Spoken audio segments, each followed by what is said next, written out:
¿Por qué hacen esto? ¿Cuál es el objetivo? Si esto lo escribió Sturzenegger, que es el mismo autor del megacanje, por el cual aprendimos que no había que hacer esto y ahora estamos... Entonces quiero saber, ¿esto es una amnistía para Sturzenegger? La modificación de la ley de administración financiera, ¿es una ley de amnistía para Federico Sturzenegger, que no es funcionario del gobierno? ¿Es una suerte de revancha, de reivindicación de lo que hizo en el 2001? Queremos entender esto. Por ejemplo, ¿por qué es de necesidad de urgencia derogar las regulaciones sobre las comisiones que cobran las tarjetas de crédito y no es de necesidad de urgencia derogar las comisiones de las compañías aseguradoras? Por ejemplo, concreto, ¿por qué? ¿Cuál es el fundamento? ¿Cuál es la metodología que utilizaron para diseñar estos dos institutos, el DNU y la ley Ómnibus, y cómo lo ordenaron? Porque la verdad es que no se entiende. No se entiende, insisto, parece que vomitaron 1000 y pico de artículos, después los distribuyeron caprichosamente entre el decreto de necesidad de urgencia y la ley Ómnibus y los mandaron. Yo no sé bien qué estamos discutiendo, cuál es el temario de hoy. Porque si es el capítulo, alguien dijo que era reforma del Estado, no hay ningún título que se llame reforma del Estado. Está el título de reorganización administrativa. Sí, reorganización administrativa. No sé si estamos discutiendo ese título, porque varias preguntas estuvieron relacionadas con eso.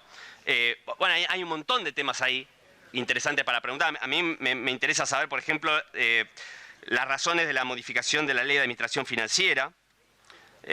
Por ahí lo vamos a discutir con más profundidad mañana, pero lo que se modifica de esa ley no es un capricho ideológico que se impuso en un determinado contexto político, es el resultado de un aprendizaje que hicimos como sociedad después de la crisis del 2001, del default del 2001, en donde se estableció que si un gobierno va a reestructurar una deuda tiene por lo menos que mejorar 2 de 3 condiciones que tienen que ver con la tasa de interés, con el capital adeudado y con el plazo. Y eso se deroga.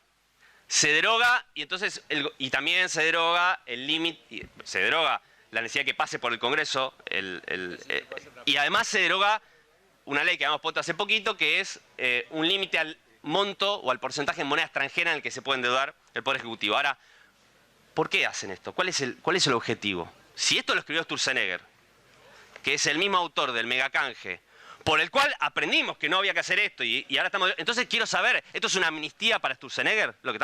La modificación de la ley de administración financiera, ¿es una ley de amnistía para Federico Sturzenegger, que no es funcionario del gobierno? ¿Es una suerte de revancha, de reivindicación de lo que hizo en el 2001? Queremos entender esto. Entonces, sí, ya voy a ir cerrando. El funcionario de Energía dijo recién, contestando una pregunta, que era importante que se apruebe porque hay reformas estructurales que son necesarias. No fundamentó cuáles eran esas reformas y por qué son necesarias.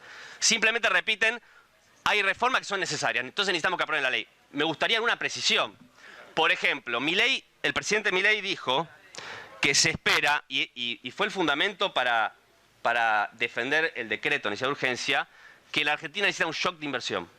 Porque la recesión que están provocando con la política económica, con el ajuste que están haciendo, es tan grande en la caída del salario y de la demanda y del consumo, que lo único que puede hacer que eso más o menos se aminore un poquito es que haya una fuerte shock de inversión, para que la recesión no sea tan fuerte. Esos son más o menos el concepto que el presidente en las entrevistas está dando. Entonces, diputado, ¿cuáles son? Sí, van 10 minutos, si podría redondear un poco. Voy redondeando. Gracias. Me gustaría entonces saber cuál es la proyección concreta que tienen los funcionarios que nos piden aprobar esto, de estas reformas estructurales para que haya un shock de inversión, si nos pueden dar